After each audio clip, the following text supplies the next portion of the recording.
இயேசுவில் எனது அன்பிற்குரியவர்களே, உங்களுக்கு என்னுடைய இதயம் கனிந்த வாழ்த்துக்கள், வணக்கம்.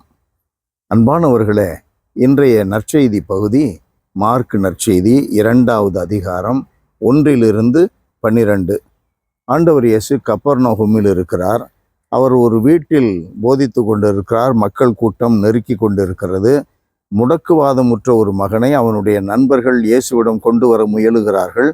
இடமின்மை, வழி இல்லாததன் காரணமாக கூரையை பிரித்து கொண்டு இயேசுவின் முன்பகுதியில் முடக்குவாதமுற்ற மகனை படுக்கையோடு இறக்குகிறார்கள். இயேசு அவர்களின் நம்பிக்கையை கண்டு, மகனே, உன் பாவங்கள் மன்னிக்கப்பட்டன. நம்முடைய பாவங்கள் மன்னிக்கப்படுவதற்கு, நாம் உடல் நலம் பெறுவதற்கு, நன்மைகளால் நிரப்பப்படுவதற்கு ஆண்டவர் முன்பாக நாம் நம்பிக்கையுள்ள மனிதனாக இருக்க வேண்டும். வாழ்க்கையில் நம்பிக்கை தான் முக்கியம். ஒரு படிச்சுட்டு வந்திருக்கிறான், ஒரு டாக்டரை நம்புகிறோம். கடை வச்சிருக்கிறான், அந்த கடைக்காரனை நம்புகிறோம். தக்காளி விற்கிறான், தக்காளி விற்கிறவனை நம்புகிறோம். அவன் எதை கொடுத்தாலும் நல்ல பொருளுங்க, இதை எடுத்துகிட்டு போங்க, கிழங்கு மாதிரி இருக்கும், தக்காளியை கிழங்கு மாதிரி இருக்குங்கிறான். மருந்து, இந்த மருந்தை நீங்கள் சாப்பிடுங்க, உடனே சரியாக போகும் வயிற்று வலிங்கிறான். நம்ம நம்புகிறோம், காசு கொடுத்து வாங்குகிறோம்.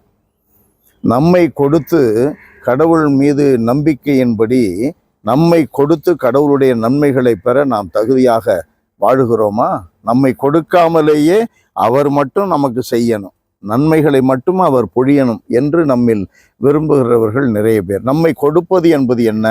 உன்னை தாழ்த்திக்க, பிறர் நலம் தேடு, சுயநலத்தை அறுத்து போடு, ஆணவத்தோடு இருக்காத, உன்னை தாழ்ச்சியோடு நடத்திக்க, எப்பொழுதும் கடவுளுக்காக எதையும் செய்ய துணிந்து நில். நீ காசு பணம் கொடுக்கறது ரெண்டாவது, முதலாவது கடவுளுக்காக எதையும் செய்ய துணிந்து நிற்பது.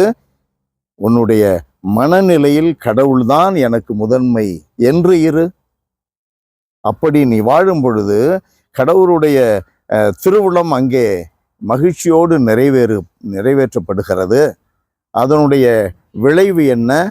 பாவங்கள் மன்னிக்கப்பட்டன, உடலுக்கு சுகம் கிடைக்கின்றன, நெருக்கடிகளிலும் உன்னை ஆண்டவர் சுமந்து செல்லுகிறார், உன்னுடைய சுமை எளிதாக மாறுகிறது,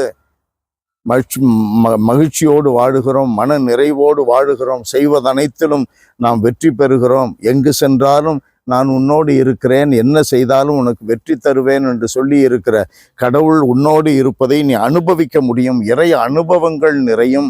சாட்சியம் பகர்வோம். சாட்சியம் பகர்வதனால் இயேசுவனுடைய அரசு மலர்கிறது, எல்லாம் நடைபெறுகிறது. பாருங்கள், இயேசுவின் மீது நம்பிக்கை. எல்லாம் வல்லவரே எங்கள் இறைவா, வறுமையிலும் வாழத் தெரியும், வறுமையிலும் வாழத் தெரியும், வயிறார உண்ணவோ பட்டினி கிடக்கவோ எதற்கும் பயிற்சி பெற்றிருக்கிறேன். என்னை உறுதியூட்டுகின்ற, பயிற்சி கொடுக்கின்ற இயேசு கிறிஸ்துவை கொண்டு எதையும் செய்ய எனக்கு ஆற்றல் உண்டு என்று சொன்ன பவுலை போல, ஆண்டவரே, எந்த நிலையிலும் என்னால் வாழ முடியும், இயேசு என்னோடு இருக்கிறதுனால் என்ற மனநிலையில் நாங்கள் நிலைத்து நிற்க எங்களுக்கு அருள்தாரும்.